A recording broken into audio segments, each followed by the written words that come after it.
Welcome to the Freedom Team in Whitman Freedom Team, WFT. I'm Mike Kryzanek, and joining me today is the Executive Director and head of the Whitman Freedom Team, Tom Evans, who's going to introduce our special guest. This is the third of our installments of the Whitman Freedom Team, and what we're trying to do here through this program and many others that will follow is to give you some insight on how we in the town of Whitman can improve the lives of others, how we can create a better community, how we can achieve the freedoms that people are guaranteed in our country. So today I'll turn it over to Tom, and we'll have a conversation with our special guest. Tom? Thanks, Michael. Good afternoon. I'm very, very fortunate today to introduce our guest, Felicia Barbosa, and I'm going to let Felicia do the introductions, but one thing I will say before we start, she's an amazing young woman who has already had a very good impact on this town, and our plan as a group is to educate, and hopefully today you'll learn a lot about immigration and the people who are coming to our community, why they are and what problems they face. So Felicia, if you would. Sure. Tell us a little bit about yourself. Thank you. My name is Felicia Barbosa. I grew up in Whitman, Massachusetts. I went to the Conley School. Then I went to Whitman Middle School. I ended up going to South Shore Votech for high school, but my brother graduated from Whitman-Hanson. I currently work as a family liaison within the Whitman-Hanson School District. I work at all 7 schools in both towns, Whitman and Hanson, primarily Whitman, because that's where most of our multilingual learners are and their families. I work a lot with the families more specifically, but I also work with the parents. The students. I work with parents and students, but primarily my focus is with the parents and making sure they're able to engage with the school and get whatever supports they need from the school. Thank you. Can you tell us a little bit about your job specifically? Like, what would an ordinary day look like, which might not be the same every day, I'm sure. Yeah, so my job differs definitely day to day. I think it's easier to explain my job in seasons. Mm-hmm. So when I'm talking about during the summer months, which we're now in, my job consists more of providing information to families and helping them with any registration issues that they may need. Mm-hmm. So if we have a family that just moved into town, which we've had a few, they'll get my contact information, reach out to me and say, hey, I need to register my student. What do I need to do? What's the process? So I lay out for them exactly what that process is, and then a lot of times they're still not able to do the online application by themselves. Mm-hmm. So they come to the school, we set up an appointment, and I help them with all of that.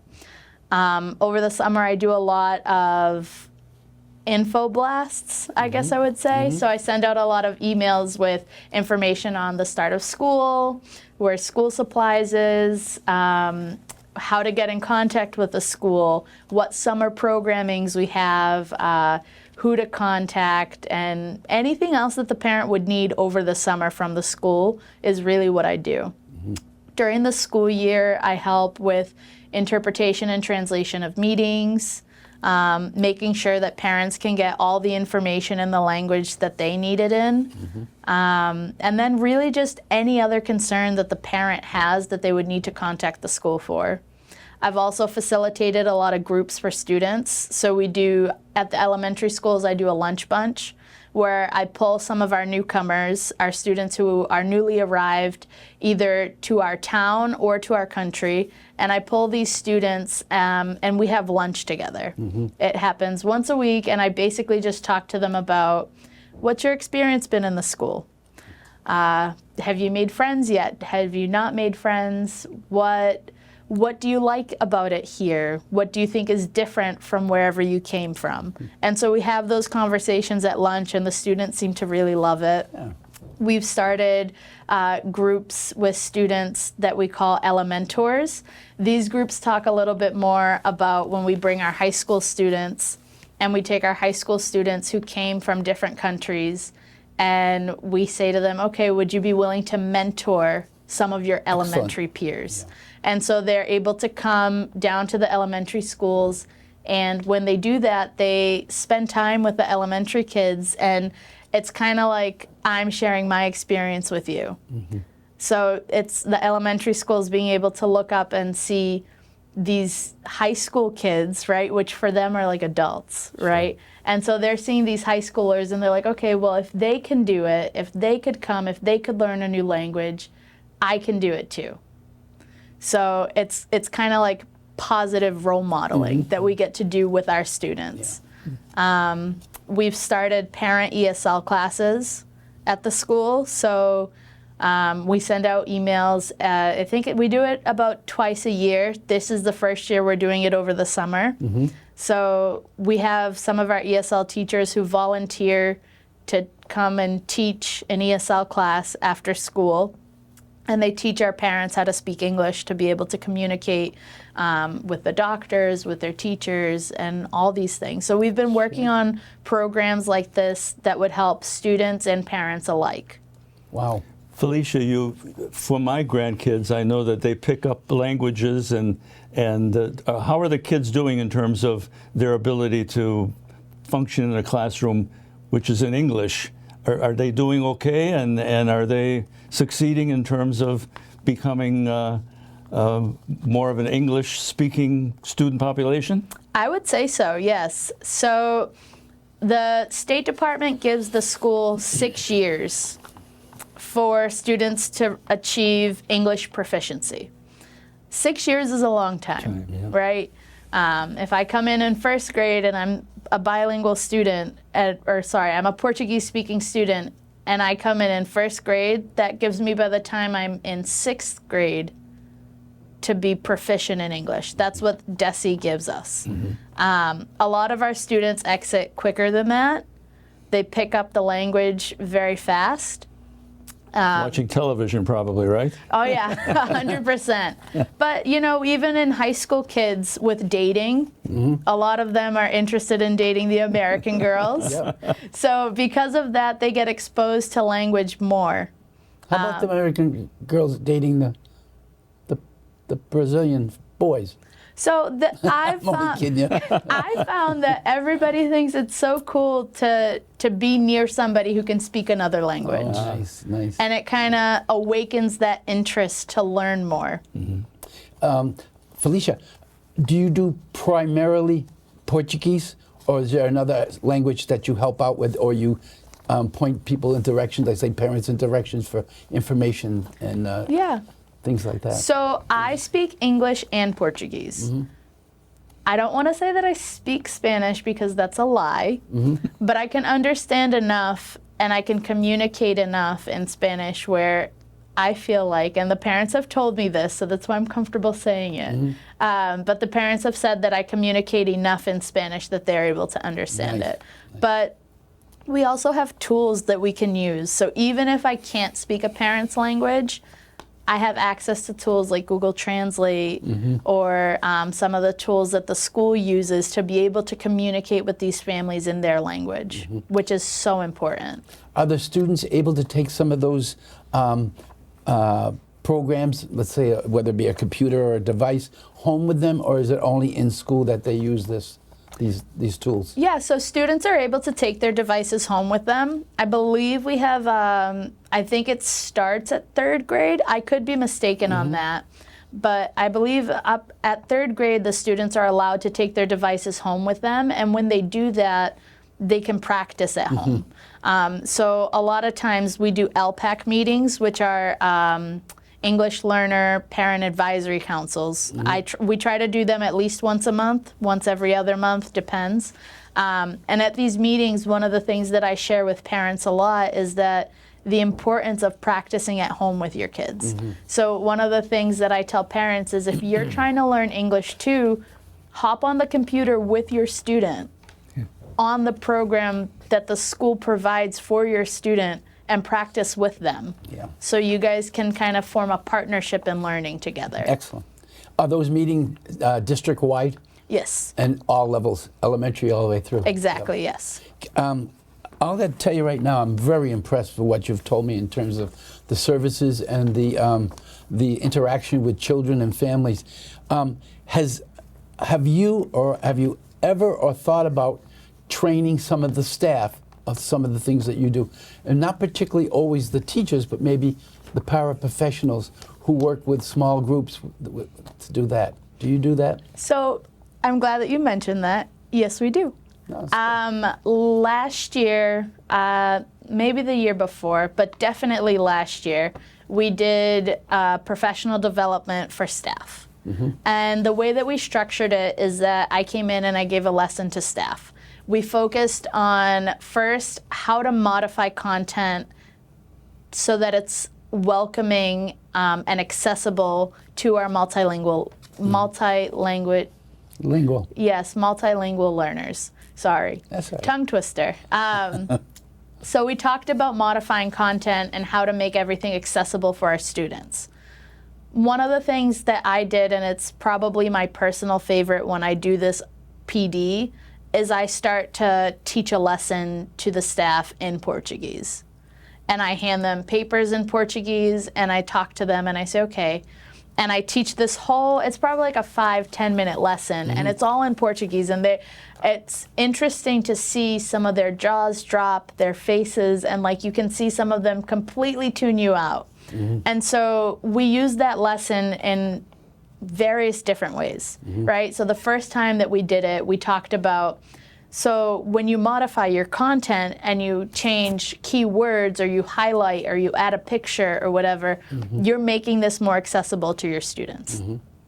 The next time we did this PD, we talked about it a little bit more in the social emotional sense of it. And we talked about, okay, you just sat here and heard me for 5 minutes talking to you in a language that you don't understand yet.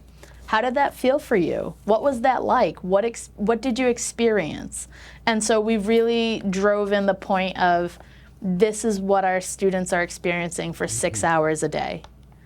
So when they come into your class and they see somebody else who can speak their language and they're chit-chatting in the corner, just be mindful that, you know, this is the only 5 minutes that they have where someone can speak to them in their language. So we've been providing PDs like that throughout the year, and we've done it. Last year we did it at all of our schools. So it was the first year for that, and I'm very happy with that. The hope is that this year we're going to expand on that a little bit more. Felicia, when people come from a foreign country for a better life and a job, how are things going here in Whitman in terms of the Brazilian community? Are they settling in? Are they generally satisfied with their experience that they've had here? I know the language is one issue, but you know, a job and the community and support and acceptance, how are those elements working out for those people? I would say they're going really good. So as you know, I grew up in Whitman. And when I was growing up here, I was one of 3 immigrant families that I knew of that lived in our town. I could tell you exactly where everybody else lived too, because, you know, you knew each other. Sure. And now looking at it, the Brazilian population has exploded in Whitman. It's huge. And I think that has to do with what our community has to offer, right? I'm biased to say this, but I think Whitman is an amazing town. Everything is walkable. You have a train station. You have a park for the kids. Phenomenal school system. Again, I could be biased, but no, you're right. You're right. Yeah. So I mean, I have all great things to say about our town. And that's exactly what I see reflected within the Brazilian community and within the immigrant community in general. All of the families that I talk to, they say they love living here. It's a great town to move into, and they're able to get around. I think it's also a good thing for the families that there is kind of a community here, right? And so if I need to go to the store and my kid needs to stay home, or I'm going to be late from work, I know that my neighbor, I can call them up and say, hey, can you help me watch my kid today? I'm going to be like 10 minutes late. And you have that community, you've established those relationships. So I think that's really cool in our town. So examples of, I guess you would describe it as discrimination, are fairly rare here in Whitman. I mean, people are accepting and people are are not acting in a way that would be threatening to a new immigrant community. Is that fair to say? For the most part, yeah. I mean, definitely you have people on both sides of the spectrum, right? There are people who are very accepting and very open, but then there are people who are kind of weary for change. And, you know, I choose to believe that that comes from a place of lack of education and lack of knowledge. But, you know, I think for the most part, people are good at heart and people like to love on people. It's funny. One of the goals of Whitman Freedom Team is to educate our community, and I brought a little bit of some statistics that I think are germane to our discussion. Currently, there are 1.2 million foreign-born citizens in Massachusetts, Wow. and approximately 18% of Massachusetts, 18.1, makes up the population of Massachusetts, as opposed to 8.8 that makes up the United States. Our largest group, with approximately 220,000 in Massachusetts, is Brazil and Brazilians, followed by Dominicans, and other groups come from China, India, Haiti, Cape Verde, and Guatemala. And the amazing thing is sometimes there's a misunderstanding or maybe not the knowledge of what they contribute. And they contribute 21.8% of the workforce in Massachusetts. Wow. These are people who have come to our country. And for example, in Massachusetts alone, there's sometimes you hear people say, oh, they don't pay their rent, we pay this, we got to do this. These are the facts that I've come up with. An estimated $81.8 million they pay in state taxes. $42.5 million in excise tax for their automobiles, and $60.3 million for property tax. So you add that up. That's a significant contribution to our Commonwealth. And the other thing is, a lot of people say, well, they get all of the other benefits and so forth. They do not receive Social Security benefits because they can't. But they are covered by all the work laws that we have pertaining to hours and treatment and everything else. And if they work for a fair day's pay, they're receiving that. If they don't receive it, there are lines of communication that are available to them. But you've hit on so many good points, and that I was hoping that we would hit on. You know, Mike, you might have a couple of other. Where in Brazil are many of these arrivals to Whitman? Where are they coming from? A particular town or region or? And I know it's jobs, obviously, no, right? No, yeah. So before I would have told you, and I would have answered this question by saying everyone's coming from Minas Gerais, the state of Minas Gerais. I can't say that today anymore because I've seen people come from Rondônia, I've seen people from São Paulo, people from Rio de Janeiro. So it's expanding to different states within Brazil. So it's not even local to one region that's coming. And who helps them in terms of the housing once they get here? I mean, is it like a network of people that help to find an apartment or whatever? So the way my understanding of it is you have a cousin or an aunt or an uncle or a friend or a brother who's already here. And then you say, I'm thinking of coming. Could I crash with you for like a week, a month, whatever? And they say, yes, come, you can stay with me as long as you need. And so they're coming in and they're staying with whoever they know. And then they eventually get their own job, they buy their own cars, you know, all the things that they need. And then they're like, okay, I'm ready to find my own housing. And then they go looking and they, you know, a lot of them try to stay within the town that they came into because they like the town. They got their kids into school, their kids are accustomed. So it has to do a lot with just who you know.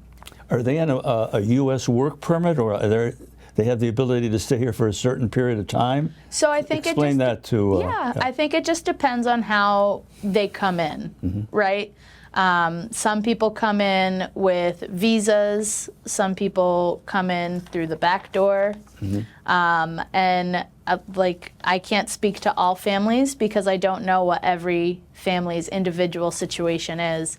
But some people come here and there's processes that you can do where from my understanding of it, and I'm no immigration officer or anything, right. so I don't know all the specifics, but a lot of people come here seeking refugee status Okay. because the places that they come from are unsafe. So I know that that's the case for a lot of our families. So they're facing gang violence, that kind of thing in their Yes. hometown? A lot of them, yeah, which is very unfortunate. I remember hearing from one family who she was saying it was unsafe for me to send my kid walking to school. I couldn't do that. So. And obviously it's safer in Whitman. Yeah, as We bad might not think so sometimes, but it as is. bad as things seem like they are, Whitman is a very safe town. Can I ask you what would you suggest, or might you throw out as something that the town of Whitman could do? I was thinking about something that somebody brought to me on Whitman Day.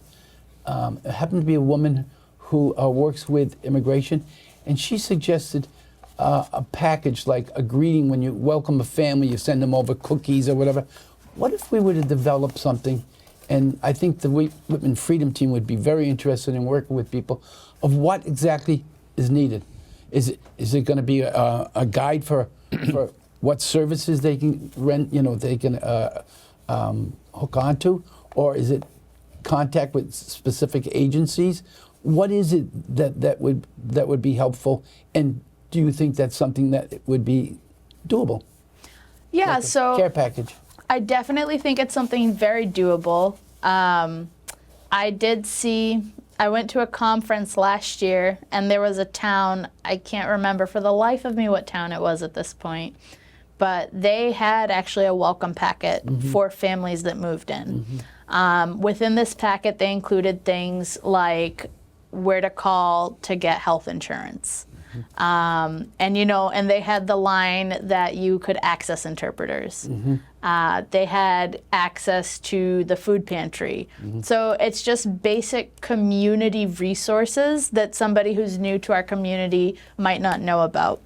And I know that we're talking specifically about our immigrant population, but creating something like this is something that doesn't just benefit our immigrant population. It also benefits all of our population, because I know we have our town website, and I know that there are a lot of resources there, but a lot of people don't know how to use that, right? A lot of people aren't great at navigating, and they don't know what is it exactly that I'm looking for.